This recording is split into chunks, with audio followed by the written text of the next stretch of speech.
बंधू आणि भगिनींनो, मी आज तुमच्यासाठी एक नवीन सुविचार व विचार घेऊन आलेलो आहे. तो सुविचार व विचार तुमचं जीवन जगण्यासाठी फार उपयोगी पडणार आहे, म्हणून कृपया तो सुविचार व विचार पूर्ण ऐकावा. आवडल्यास लाईक करावा, शेअर करावा आणि माझ्या अनमोल विचार मंच या यूट्यूब चॅनलला व अनमोल विचार मंच या फेसबुकला व इंस्टाग्रामला अनमोल विचार मंच या इंस्टाग्रामला बघावा आणि त्यातून प्रेरणा घ्यावी. आपले शरीर हे आपल्याला मिळालेले एक अनमोल दान आहे.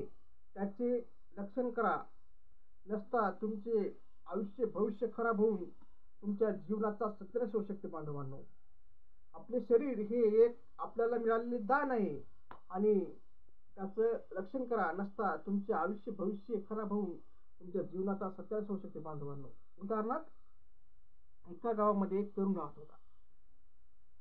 तो भरपूर असा हुशार होता. त्याच्याकडे धन दौलत होती, सर्व काय होतं. धन दौलत, त्याच्या वडिलाकडे पद पैसा होता, परिस्थिती होती त्याच्या वडिलाची. परंतु शाळेमध्ये त्याचं मन नव्हतं. म्हणजे तो शाळेमध्ये त्याचं मन नव्हतं, शाळेत तो तेवढा काही हुशार नव्हता. मग त्या गोष्टी त्याला भरपूर असं टेन्शन येऊ लागलं की बाबा दुसरे माझ्यापेक्षा वर चालले, मी खालीच राहिलो. कारण शाळेमध्ये त्याचं मन नव्हतं. मन नसल्यामुळं आणि अभ्यास करत नसल्यामुळं तो पुढेच गेला नाही. म्हणून त्याला गोष्टी टेन्शन येऊ लागलं की पुढं चालले, मी घरी राहिलो, असं तसं त्याला भरपूर टेन्शन यायचं. मग तो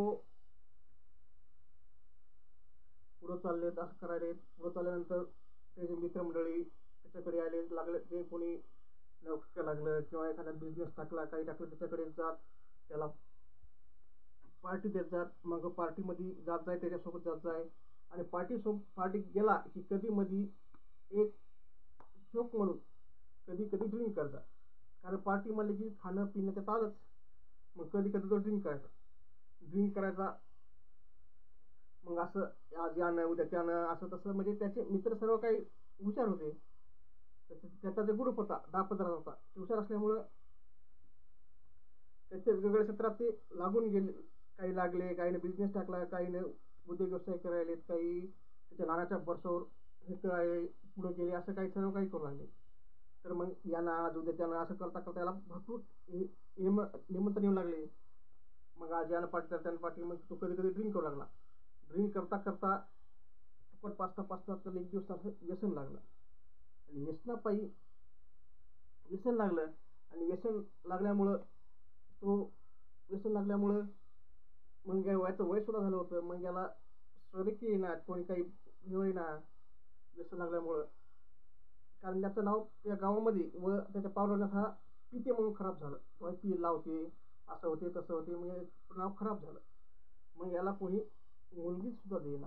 आणि मग या टेन्शन पाहिजे आपल्या मित्रमंडळीचं सर्वांचं हे झालं, सगळं ते सेटल झाले आणि उद्योग व्यवसायात कोणी नोकरीला सेटल झाले. त्यांना चांगल्या मुली भेटल्या, सगळं त्याचं लग्न झालं, त्याला संसार चालू आहे आणि लेकरबाळ सुद्धा झाले. आपल्याला कोणीच देईना. या टेन्शन पाहिजे तो जास्तच पिऊ लागला. याच्यामुळं तो भरपूर पिण्यामुळं त्याचं आयुष्य भविष्य खराब झालं. आणि तो आयुष्य भविष्य म्हणजे त्याचं पोट खराब झालं आणि हे झालं. आणि याच्यामुळे तो टेन्शनमुळेच हे झालं, आयुष्य भविष्य खराब झालं. आणि त्याचं जे शरीर आहे त्याच्यात लिव्हर सुद्धा खराब झाली. आणि असं तो भरपूर दुःखी झाला. नंतर तो असाच पडून राहिला काही दिवस. मला सांगायचं तात्पर्य पण एवढंच की आपलं शरीर हे अनमोल ठेवा आहे, त्याचं चांगलं रक्षण करा आणि आपलं जे ध्येय चांगलं ध्येय जवळ ठेवा आणि ते ध्येय पूर्ण करण्यासाठी प्रयत्न करा. तेव्हाच तुमच्या कुटुंबाचा आणि समाजाचा सुद्धा विकास होतो आणि तुमचं समाजात नाव सुद्धा होऊ शकतं. एवढंच सांगितलं. माझा व्हिडिओ आवडल्यास लाईक करा, शेअर करा आणि सबस्क्राईब करा. असं तुमच्या कामाचं नाही, तुमच्या मित्राच्या, मैत्रिणीच्या, नातेवाईकाच्या कोणाचाही काम असतं त्यांना तो शेअर करा आणि त्याला सुद्धा लाईक आणि सबस्क्राईब करा सांगा. म्हणजे असे चांगले व्हिडिओ तुमच्यापर्यंत आले, त्यांच्यापर्यंत जातील आणि भविष्यात कुठे ना कुठे माझा व्हिडिओ तुमच्या आणि त्यासुद्धा का पडेल. मग तुम्हाला पुन्हा सर्वांना विनंती करतो की माझ्या अनमोल विचार मंच या यूट्यूब चॅनलला व अनमोल विचार मंच या फेसबुकला व अनमोल विचार मंच या इंस्टाग्रामला लाईक करा, शेअर करा आणि सबस्क्राईब करा. असं वाटतं तुमच्या कामाचं नाही, तर तुमच्या मित्राला, मैत्रिणीला, नातेवाईकाला कोणालाही शेअर करा. म्हणजे असं जर कोणी वागत असेल, बोलत असेल किंवा राहत असेल तर त्यांना तो शेअर करा आणि त्यांचं सुद्धा जीवन उज्ज्वल करा. एवढं सगळं सांगण्यानो माझा व्हिडिओ आवडल्यास पुन्हा एकदा सर्वांना विनंती करतो की सर्वांना सेंड करा. अवश्य ज्याला आवश्यकता आहे त्यांना सेंड करा. धन्यवाद ऐकल्याबद्दल.